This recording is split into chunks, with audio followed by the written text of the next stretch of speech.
नमस्कार बच्चों, आज की हिंदी कक्षा में आप सभी का स्वागत है। आज हम पढ़ने जा रहे हैं पद्माकर कवि के द्वारा रचित कवित्व का दूसरा भाग। जैसे कि आपको मालूम है, इसमें 3 कवित्व हैं। आज हम दूसरा कवित्व पढ़ने जा रहे हैं। मैंने आपको पहले वाले कवित्व में भी समझाया था कि ये ब्रज भाषा का कवित्व है और इसमें गेयता का गुण है। तो सबसे पहले मैं आपको यह कवित्व गा करके वाचन करके बताती हूँ, फिर उसके बाद भावार्थ बताऊंगी।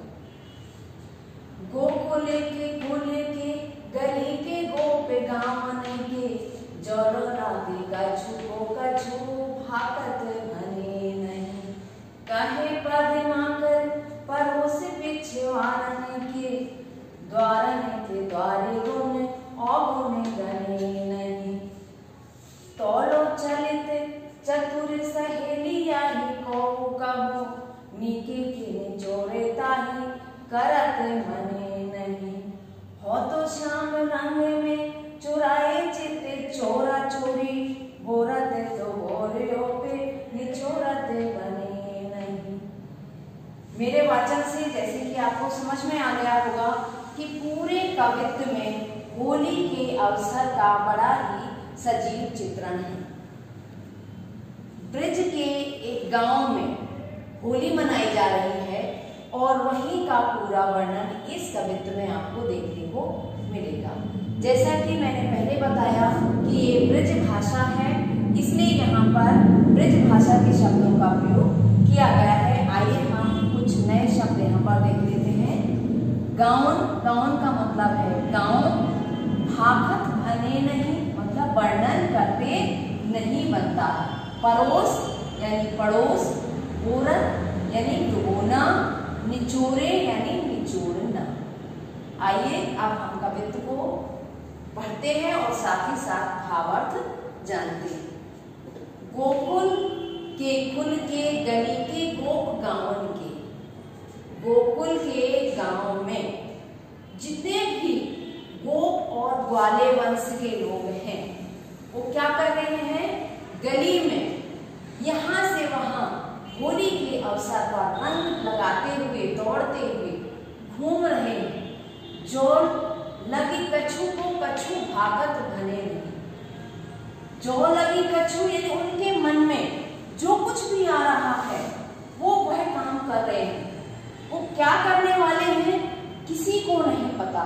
उनकी गतिविधियां कैसी होंगी होली के अवसर पर उसका वर्णन करते नहीं बन रहा है। भाकत भने नहीं।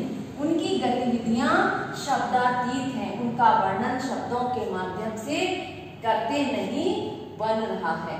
कहने का आशय यह है कि होली के अवसर पर सभी ही मतवाले हो गए हैं। जिनके मन में जो आ रहा है सो वो कर रहे हैं। और क्या कर रहे हैं, कहे पद्माकर परोस पिछवारन के। पद्माकर कवि क्या कहते हैं कि जो ग्वाले हैं वो क्या कर रहे हैं, आसपास में जो घर हैं उनके दरवाजों के आगे, उनके दरवाजों के पीछे द्वारन के दौरे दौड़ दौड़ करके घुस जा रहे हैं अंदर। कभी किसी के रंग से बचने के लिए पड़ोस के घर में घुस जाते हैं और कभी उनको रंग लगाने के लिए उनके घरों में घुस जाते हैं। और पड़ोस वाले लोग भी क्या कर रहे हैं, उनका कुछ भी बुरा नहीं मान रहे हैं। गुण अवगुण गणे नहीं। गणे माने गिनती नहीं करते हैं। उनके गुणों की उनके अवगुणों की कोई परवाह नहीं कर रहे हैं, बुरा नहीं मान रहे हैं। हम सब कहते हैं ना, बुरा न मानो होली है।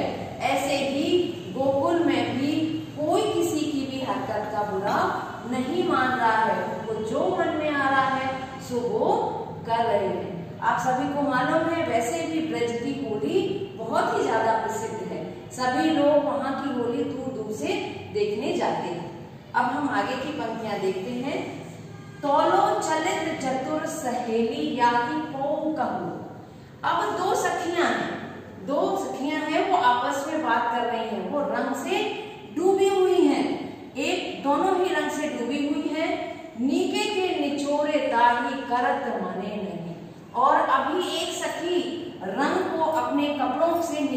ही रही थी कि तब तक दूसरी ने सखी ने आकर उस पर फिर से पुनः रंग डाल दिया और एक सखी दूसरे सखी से कहती कि इसको अच्छी तरह से रंग को निचोड़ दो, लेकिन हो तो श्याम रंग में चुराए चिट्टे चोरा चोरी। लेकिन वो जो सखी जिसके ऊपर रंग डला हुआ है, काला रंग जो उसकी सखी ने डाल दिया है, वो दूसरी सखी से कहती है कि मैंने अपने आप को श्याम रंग में रंग तो लिया है, लेकिन अभी इस रंग से उबरने का मन नहीं कर रहा है, निचोड़ने का मन नहीं कर रहा है। यहाँ जो श्याम रंग है इसके दो अर्थ हैं। यहाँ पर श्लेष अलंकार है, श्याम रंग यानी काला रंग, और एक है कृष्ण भगवान का रंग, भक्ति का रंग, प्रेम का रंग।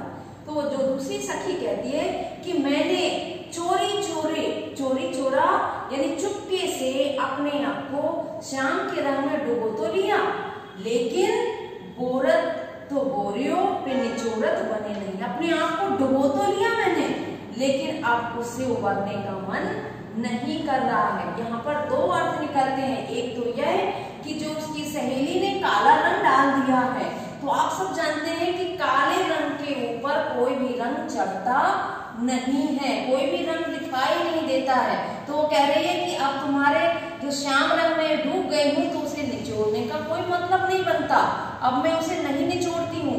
और दूसरा तात्पर्य ये निकलता है कि मैं तो श्याम के रंग में, श्याम के प्रेम के रंग में, भक्ति के रंग में डूब गई हूँ और इस रंग से बाहर आने का मेरा मन नहीं करता है। तो इस पूरे कवित्व में जो है श्लेष अलंकार का बड़ा ही सुंदर प्रयोग यहाँ पर हुआ है। वैसे अगर हम देखें तो यहाँ पर आपको अनुप्रास अलंकार की भी छटा देखने को मिलेगी। गली, गोप, गाँव, यहाँ पर आपका अनुप्रास अलंकार है, साथ ही भाकत भने, इसमें भी अनुप्रास अलंकार है। अगर हम भावार्थ को संक्षिप्त रूप में देखें तो पूरे के पूरे कवित्व में होली का बड़ा ही अच्छा चित्रण किया गया है कि किस प्रकार से ब्रज के लोग मस्ती में हैं, एक दूसरे के ऊपर रंग लगा रहे हैं। और यहाँ पर दूसरा जो एक दृश्य और देखने को मिल रहा है, दो सखियों के बीच की जो वार्ता है, उसमें किस प्रकार से ब्रज के लोग कृष्ण के प्रेम में डूबे हुए हैं, उसका वर्णन देखने को मिलता है।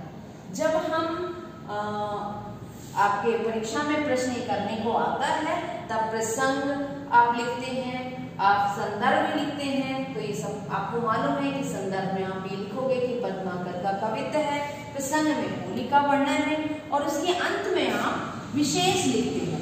तो विशेष के अंतर्गत आपको यही लिखना है कि इस कवित्व में होली के अवसर का सुंदर वर्णन है। दूसरा भाषा आप बताओगे कि भाषा ब्रज भाषा है, और इस कवित्व में गेयता है, गेयता का गुण है, जैसे कि मैंने आपको गाकर बताया है। साथ ही अलंकारों का भी प्रयोग है, अनुप्रास अलंकार, श्लेष अलंकार का उदाहरण मैंने आपको अभी अभी बताया है। तो ये दूसरा कवित्व भी आपका पूरा होता है। धन्यवाद।